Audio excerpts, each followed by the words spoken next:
What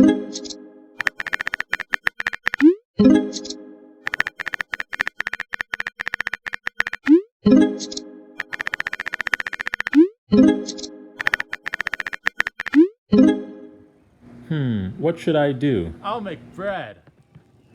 To make this bread, you need 1 tablespoon of dry active yeast, 1 tablespoon of sugar, 1 tablespoon of salt, 2 cups of warm water, 5.5 cups of all-purpose flour, oats, boiling water, 2 large bowls, and a pan.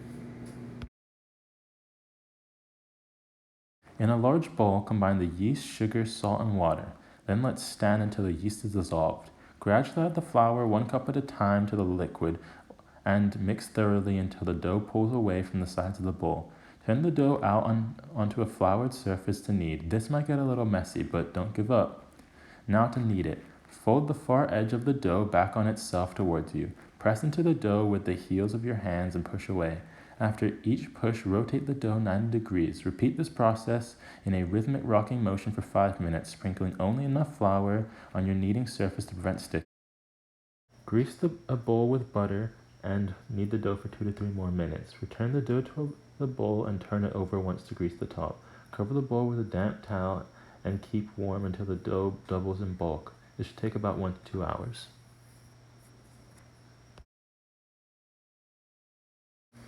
After 1 to 2 hours, remove the sheet from on top of your dough.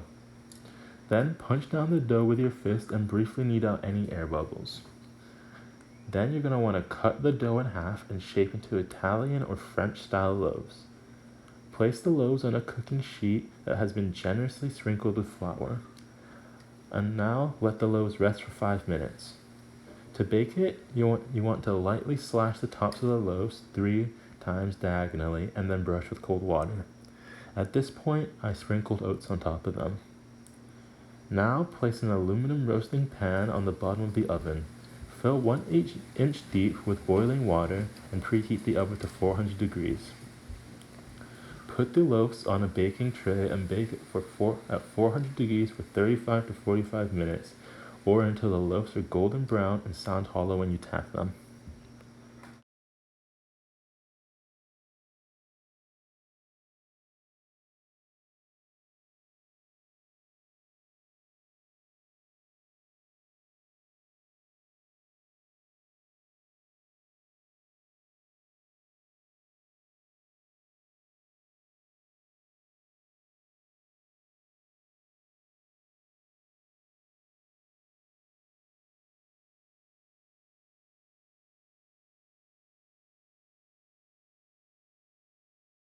The outside of the bread is browned over due to the Maillard effect.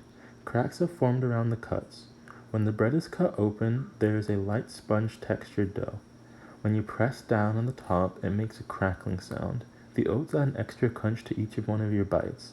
The taste of the bread is very natural. Nothing overwhelms anything else. All aspects of the bread blend together well to make a well-rounded bread.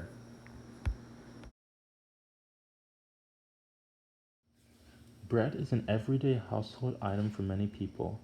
Although you may think it's simple, bread is actually very complex.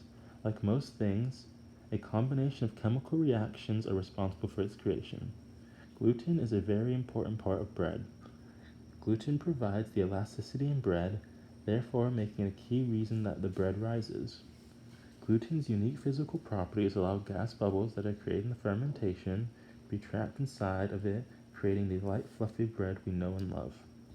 But what really is gluten? Well, gluten is found in the wheat products, in this case flour.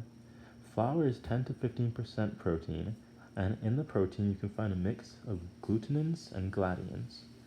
Those are more commonly known as just gluten when they're combined.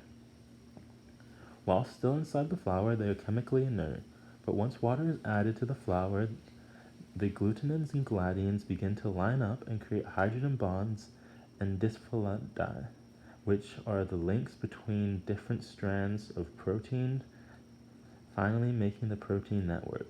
Without the gluten network, bread would not be able to rise, but of course bread isn't solely dependent on that. Without yeast, bread simply wouldn't work.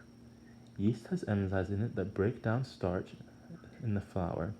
It uses enzymes to break down the starch to maltose and then breaking maltose into glucose. The yeast uses the glucose as food. The yeast, in turn, makes carbon dioxide and ethanol. Luckily for us, the sugar is not only used to create carbon dioxide and ethanol, the remainder goes to the Maillard effect, adding to the taste and browning of the crust. Ethanol is also known as alcohol, but you don't have to worry about getting tipsy from eating bread, because it evenly disperses throughout the bread during the cooking phase. The carbon dioxide does the same, but instead it spreads out before cooking. It goes into pre-existing bubbles and makes them larger. But where are those bubbles coming from? Well, this is where kneading plays a big role. It creates small bubbles by allowing air inside of the dough and then trapping it. When the oven is preheating, convection is used to heat up the air. Convection is when a molecule gets heated up and moves away from the original source. And as it starts to cool, they return back to their place of origin. This causes the rotation of molecules leaving and returning from the common place of origin. Radiation still plays the biggest role in the cooking of bread. Radiation is electromagnetic waves that carry energy from the heat source into the bread, therefore cooking it. If I were to do this recipe again, I would be more careful when reading the ingredients. Originally, I added half the amount of flour, and during the kneading process, I had to add a lot more to reach the level of workability I was comfortable with. I would also split the dough in a more even manner, creating 2 loaves of bread of equal size. The content we learned in Mick G's book on food and cooking is all there to help us create and understand. The book provides us with knowledge such as the temperature yeast is most effective to elevate our cooking and produce better dishes. The explanations and knowledge fill the need to know that all humans have. With a combination of helpful tips and insightful information, you can create something that you and your loved ones will enjoy.